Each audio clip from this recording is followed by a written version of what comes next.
When it detects the abnormal oxygen levels in the brain, mati-trigger ang alarm. That means the brain is not getting enough oxygen.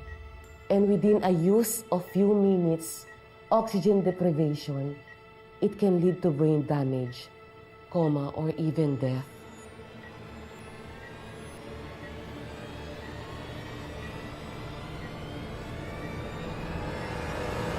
That was close.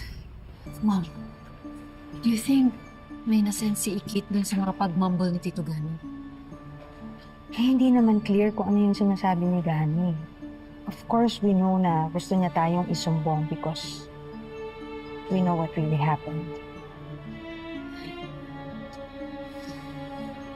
Ano mo, Mom, sinwerte lang tayo. Sinwerte lang tayo na hindi natuloy ang whatever Tito Gani wanted to say. What if makarecover siya? Ano yun? Mukhang lumalaban talaga si Gani. Baka makapagsalita na siya in the coming days. Carl, kapag ano naman gagawin natin? Sap ka naman sa'yo, dapat umalis na lang tayo eh. We're just staying here, period. We just have to be ready and alert sa lahat ng oras. Malulusutan natin to. Ano sabi niyo?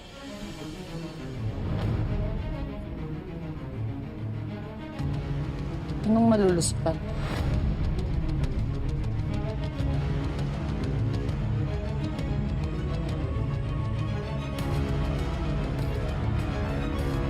Ba't hindi ko kayo makasagot?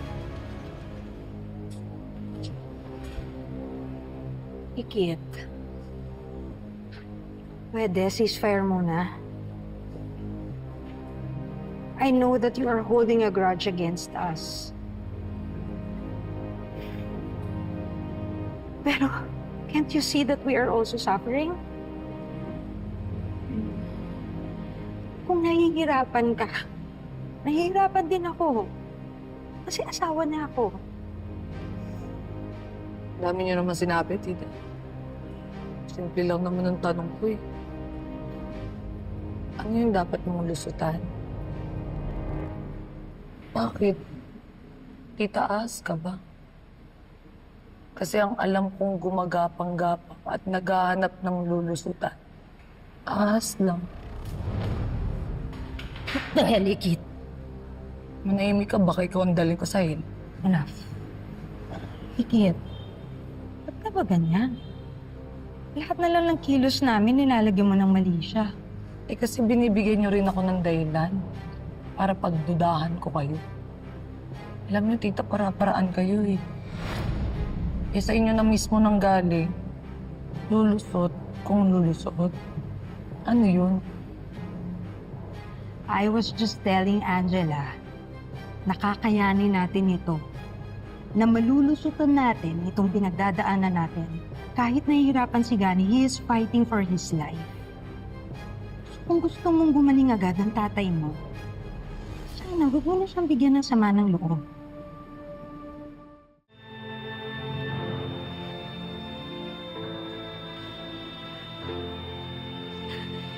Nurse! Nurse, ang asawa ko! Nurse! Nurse! Nurse, tulong!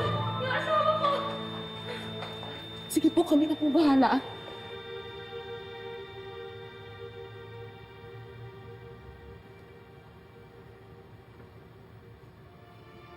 Oh, Jemalu. Kanina pa kita tinatawagan eh. Naiwan ko yung cellphone ko eh. Bakit? Ano kasi,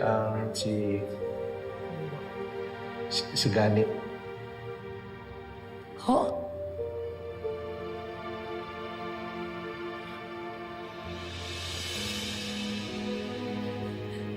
Ay!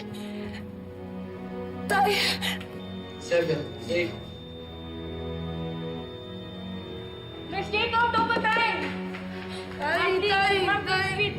Ma'am, please! Kailangan kami malimay pang pasyente pag pumasok pa po kayo, ma'am! Please, buhatin mo yung tatay Ma'am, ko. please! Dito na lang po kayo, ma'am! Tatay, Please. dito lang ako, tatay. Tatay, nandito lang ako dito. Iniwan ko yung tatay tatay ko, iniwan ko yung tatay ko ng maayos. Alas ko palang ninong. Tatay! Tay! Ano nangyari, ninong? Tulungan niyo ako, nong. Ay! Time of death, 3:47. Tatay! Tatay! Oh, tatay!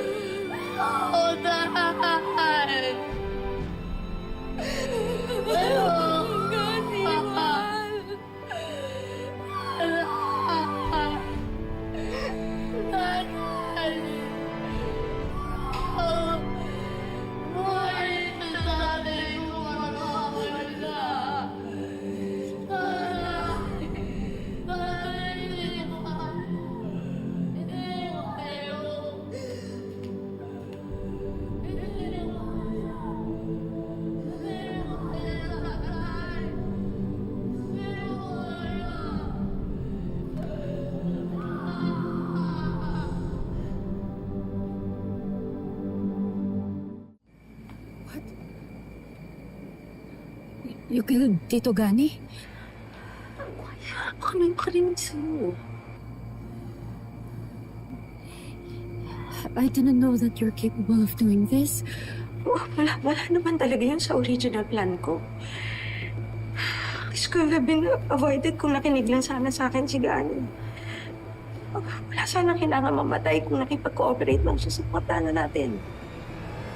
Dahil sa stubbornness niya, now my hands are dirty.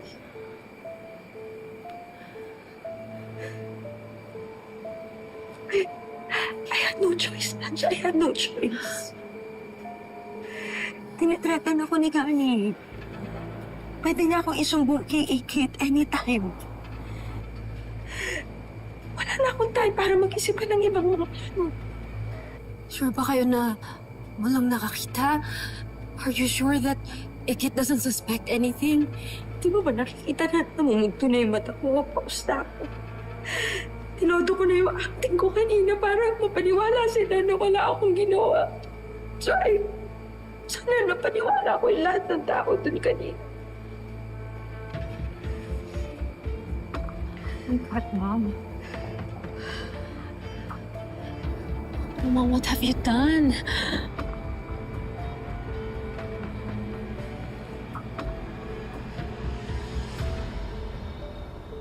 Beshi, gusto mo ba samahan muna kita dyan para di ka mag-isa?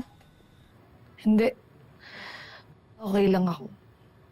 Kasi gusto ko ako mismo yung mamimili ng mga damit ni tatay para sa burol niya. Kasi si Tita Rica na nag-aasikaso ng ibang bagay dun. Sigurado ka ba, Besh? Doon na lang tayo magkita sa burol kapag nandun na si tatay, ha? Salamat. Sige. Okay, sige, Besh.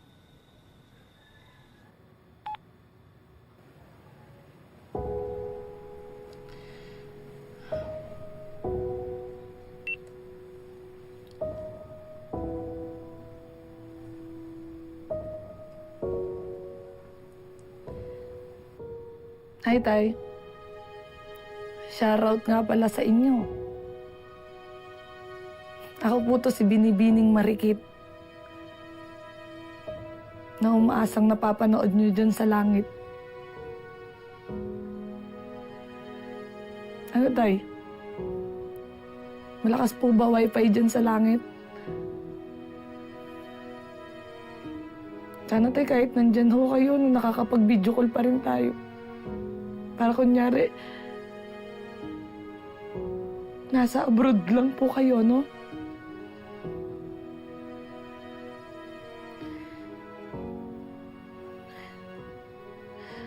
Daya mo kasi ito eh. Iniwan mo ko kagad. Tay, ang dami ko pa pong plano para sa ating dalawa eh. Sobrang dami ko pang pangarap. Tay, di ba magbablog pa tayo ng maraming marami? Tay, sana napapanood mo to. Tay, huwag mong ilalike lang to, ha? Tay, pusuan mo to. Kasi ako, habang buhay kong pupusuan, lahat ng masasayang alaala natin dalawa. Kasi sa investigasyon, bukod sa bilis ng pagpapatakbo ng motor ni Mr. Karingal, nakadagdag din ng dilim ng dinaraanan niya, kaya siya nawala ng kontrol at tumilapon sa kalsada. Kawawa naman si Tito Gani. Sir, sigurado po ba kayong wala kayong nakitang foul play doon sa aksidente ng tatay ko? Opo ma'am, wala po kami nakitang palatandaan ng foul play. Eh sir, chinek niyo po ba ng maigi yung kung may marka po ba ng gulong doon sa kalsada? Kung talagang sumemplang po talaga yung tatay ko, skid mark po yung tawag doon eh. Wala na po kaming nakitang mga skid marks ma'am. Kung matatandaan niyo po, paulan po ng mga gabing yun. Malamang po nabura na po ang mga marka ng gulong sa kalsada nung pumunta po kami sa crime scene. Pero kung tama naman po ang hinala nyo na may ibang involved sa aksidente, mahihirapan na po kami ma-verify yun. Sa dami po nung nag-usyoso sa gabing yun, na-compromise na po ang crime scene. Ano, ganun na lang yun, sir? Ha? Susuko na lang kayo kagad? Ano ganun, sir? Ginawa na po namin ang lahat, Miss Karingal. Nagtanong na rin po kami sa mga residente malapit sa pinangyarihan ng aksidente. Pero wala po talagang nakakita sa nangyari. Wala rin naman pong witness ang nagka-come forward. Sir naman, baka naman may ibang paliwanag na pwede pang lumabas na sa investigasyon nyo. Sir naman, tuloy nyo naman yung investigasyon, sir. Paano kaming pamilya niya, di ba? Ma'am, naiintindihan po namin ang frustration nyo. Pero kayo na po ang nagsabi na mahal po siya ng mga taga rito sa Daraitan. Kaya po, malabong may magsadya na manakit sa kanya. Kaya po, aksidente lang po nangyari. Kino-consider na po namin close ang investigasyon na po. Sa akin ka makinig, sir. Imposible po kasi talagang maaksidente yung tatay ko. Sobrang ingat po na magmaneho. Naiintindihan niyo po ba ako? Kit, huwag ka nang mag-isipan ng iba pang mga conspiracy theory. Alam kong mahirap paniwalaan. And to be honest, even ako, hindi ko pa rin tanggap na wala na ang asawa ko. Yung tatay mo. But we just have to respect kung anong lumabas sa investigasyon. Sir, naniniwala ho ako talagang may taong involved dito. Kaya sige na, ituloy niyo po yung investigasyon. Sir, parang awa niyo naman na hanapin niyo po yung taong nanakit sa tatay ko. Di ba ganun naman po talaga? Kapag merong kasalanan, kailangan managot sa batas, sir. Nakikiusap po ako sa inyo, sir. Sir, tuloy niyo po yung investigasyon. Parang awa niyo na po. Sir, please po, tuloy niyo po yung investigasyon. Besh, okay ka na ba? Parang ang taas ng emosyon mo kanina. Yung mga pulis daw, tinatalakan mo. Kasi pinipilit nilang aksidente lang daw yung nangyari kay tatay. Malakas talaga yung kutob ko eh. May taong nanakit sa kanya. Ikit, ano pa bang pwede natin magawa? Kung sabi nga ng pulis, walang foul play na nangyari. Basta hindi ako matatahimik. Kilala niyo si tatay, hindi matulin magmotor yun. Diba? Tsaka palagi niya sinasabi sa akin, pinapaalala niya na palagi daw ako mag-iingat sa daan. Kaya imposible talaga. Hindi aksidente yun. Oo nga parang hindi rin talaga tumutugma yung sinasabi nila dun sa investigasyon sa pagkakakilala mo kay Ninong. Diba? Kahit madilim, kabisado niya yung daanan ng Daraitan. Kahit nakapikit yun, kaya umuwi nun. Kaya imposible yung sinasabi ng mga pulis. Kaya ako nagagalit eh. Alam mo, kahit case closed na, hindi ako titigil hanggat hindi ko nakukuha yung hustisya sa pagkamatay ng tatay ko.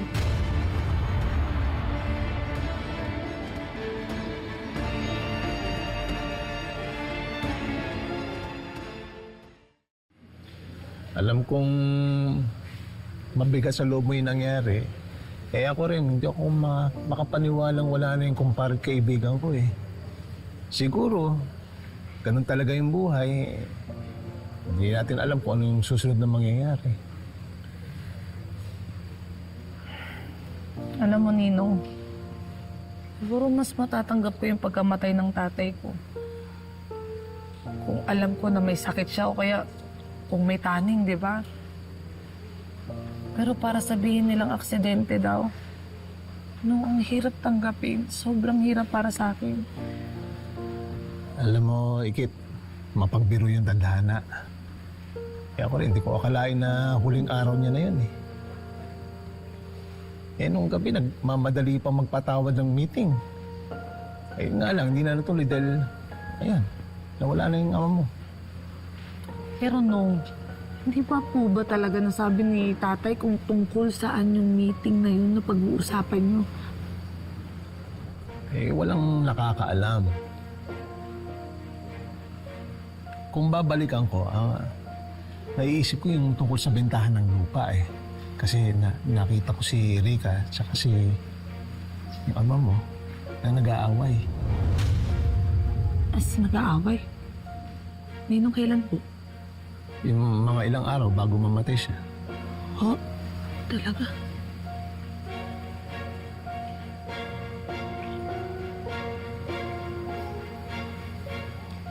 Ninong, wala po ba kayong narinig? Na kahit ano tungkol sa yung pinag-aawayan nila. Baka po may nasabi si tatay o kaya si Tita Rika. Wala eh. Hindi naman ako ususero eh. At saka hindi ako nangingialam sa away mag-asawa.